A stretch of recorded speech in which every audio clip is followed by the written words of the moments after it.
Here's everything you need to know about Google's upcoming Pixel 7a, or as Google codenames it, Lynx. If you're unaware, every year Google releases a budget device that has the same characteristics as their current flagship.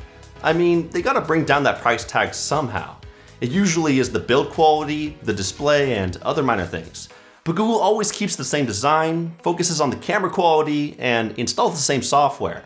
Those are three ingredients that have made their Pixel 8 series so successful, and it's looking like the Pixel 7a is following that same recipe. There's also a possibility that their Pixel 7a gets unveiled at their Google I/O 2023 event, which is going to be live streamed on May 10th, a little over a month from now, and then gets released in the summer in the month of June alongside other Pixel devices.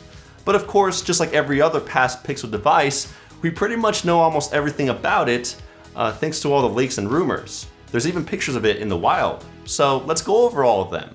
Also, if you'd like me to do another full video discussing all the leaks of the upcoming Google Pixel 8 Pro, drop a thumbs up and I'll do it if we surpass 5,000 likes. Anyways, the Pixel 7a is going to look exactly like the current Pixel 7. And we know this because there are already renders from OnLeaks and SmartPricks that confirm this. There are also pictures and videos of the phone that have been posted on Facebook. Someone selling a prototype on eBay, and a Vietnamese news source posting high quality images of the phone which they were able to obtain from someone who purchased it from a programmer. And from these photos and videos, we learned a lot. The most obvious is that it's keeping the square design with sharp edges. A leaker called Paris Googlani has also claimed that there are going to be 5 color variants, including a black, green, white, orange, and even a purple color. Of course, Google has to give it these extravagant names, but it honestly is a good selection of colors if this is true. All the buttons and hardware elements are still going to be in the same spot, including the power key and volume rocker being on the right side. The SIM tray is going to be on the left, and the USB-C port and speaker grill will be at the bottom. It's still missing a headphone jack though, so unfortunately Google is not planning to bring it back. And I'm also betting that the sides are going to be made out of aluminum, since it'll line up well with the Pixel 6a. As for the size of the phone, it's going to be extremely similar to the size of the Pixel 6a. It'll just be slightly taller, wider, and thicker, but you probably won't notice any changes since we're talking about a few millimeters in difference. If you want a refresh on the Pixel 6a, I'll leave our 7-month long-term review of the phone in the cards within the top right corner of this video. As for the back, it's still going to carry that rectangular strip with a dual lens camera cutout that I absolutely love, a single flash to the right, and that giant Google logo in the center. The back also looks pretty glossy on the white model, so I think it's safe to say that it's still gonna be plastic, or glastic, since it honestly tricks you into thinking that it's glass, but it's not.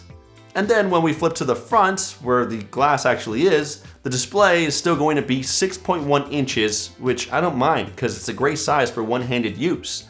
It's still going to have the same 1080p resolution, a flat display, which I love, a centered hole punch for the camera, and it'll still be OLED. The only annoyance is that the bezels are still pretty thick, and there's an even thicker chin. So that kind of sucks, but it doesn't seem that obtrusive, so I can live with it. There are even some rumors that have pointed towards the use of a ceramic glass, which is not what you would expect to find in a budget device, because that is considered to be a premium material. And I am very doubtful that this would be the case, because no Pixel device has ever had a ceramic body to begin with. Not even the Pixel 7 Pro. Something more realistic would be the Pixel Fold, or even the Pixel Tablet. Still, if Google does end up using ceramic within this budget device, that'll be a pretty bold move.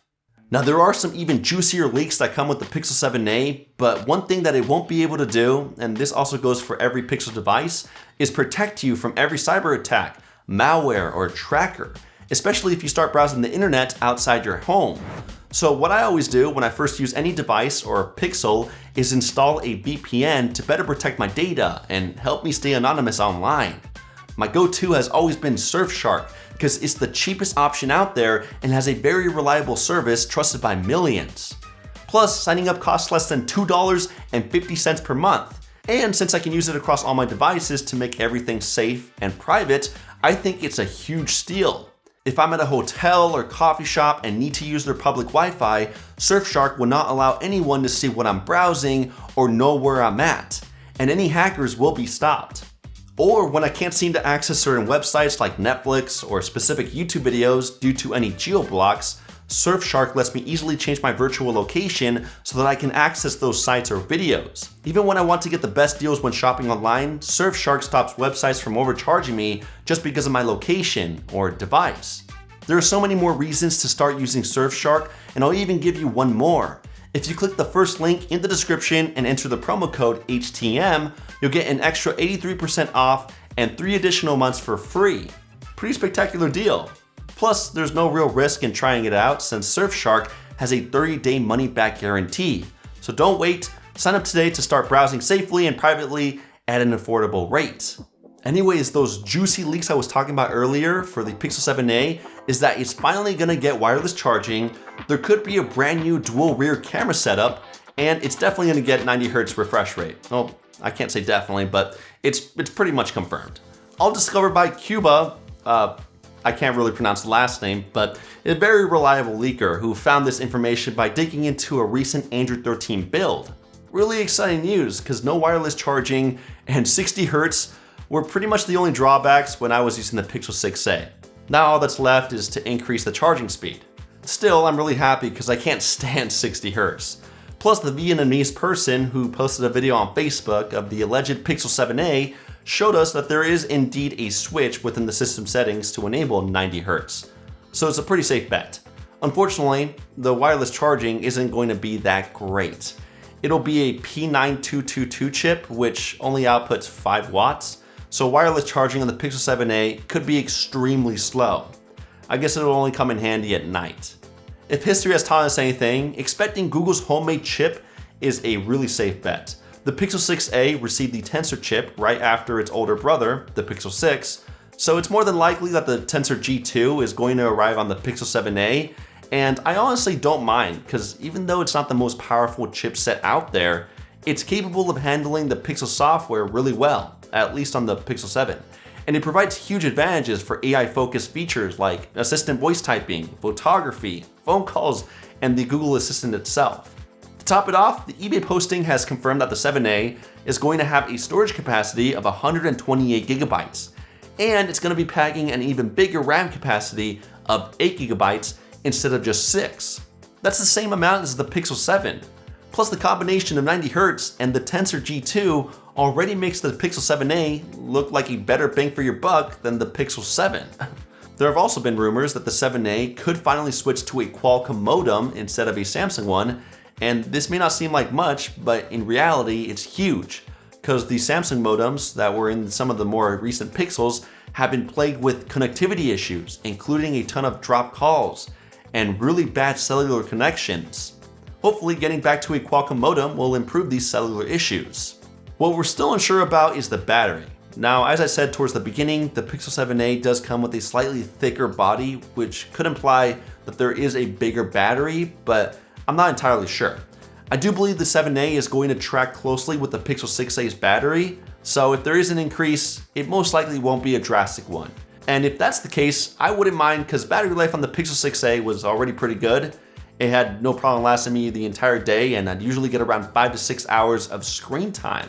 As for the software, it'll come with Android 13 out of the box, and then a few weeks later, you'll be able to upgrade it to Android 14 over the air. We just aren't sure about the update commitment just yet with the software updates. And as always, what would be a Pixel video without mentioning those industry-leading cameras?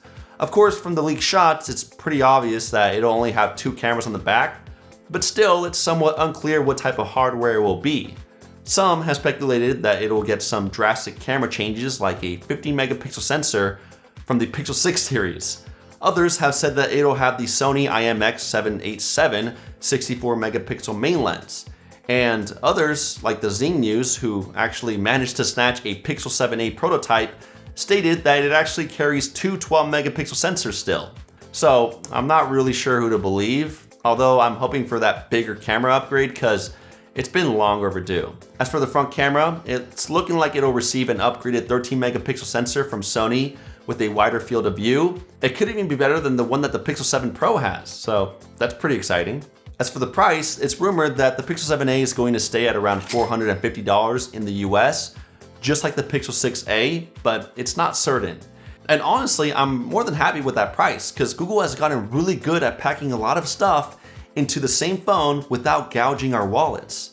I mean, this really is just a replica of the Pixel 7 with a few minor upgrades. It's just gonna have the same processor, RAM capacity, resolution, refresh rate, and battery. The only difference would be the rear cameras if Google decides not to upgrade them on the Pixel 7a. If they do, then it's pretty much game over for the Pixel 7 because, I mean, the 7a will just be a better bang for your buck all around. But there are still a few things that we aren't really sure about yet, like the water resistance rating, battery capacity, charging speed, carrier support, biometric unlocking methods, software update commitment, trade-in values, and whether or not we'll get a charger in the box. Personally, the biggest things that I want to see in the Pixel 7a that we're missing in last year's model is a higher refresh rate, which we're most likely getting, wireless charging, which we're also likely to get, and faster wired charging, which is currently unknown. As of right now, the Pixel 6a only charges at a top peak of 18 watts, which is insanely slow. It literally takes this phone almost 2 hours to juice up from 0 to 100%. And this isn't just on the cheaper devices. The Pixel 7 Pro, currently the most feature-rich Pixel device out there, only charges at 23 watts. A huge embarrassment since almost every other Android offers a charging rate of at least 40 watts or more. I'm not sure if they're waiting for Apple to increase their charging speed, but they need to do it eventually. So overall, since the first A-series device in 2019 with the Pixel 3a and 3a XL, I've been a huge fan of what Google's been doing with these lineup of phones. Year after year, Google seems to get closer and closer to striking to perfect harmony between price, value, and feature sets for their A-series devices. And the 7a is looking like it'll continue this trend perfectly. Anyways, click this video right here to watch our 7th-month long-term review of the Pixel 6a. Also, I'll be sure to link the Pixel 6a within the YouTube product tag feature so that you can pick one up for yourself. Sponsored by YouTube. Thanks for sticking to the end and watching, and I'll catch you guys in the next one. Kapow!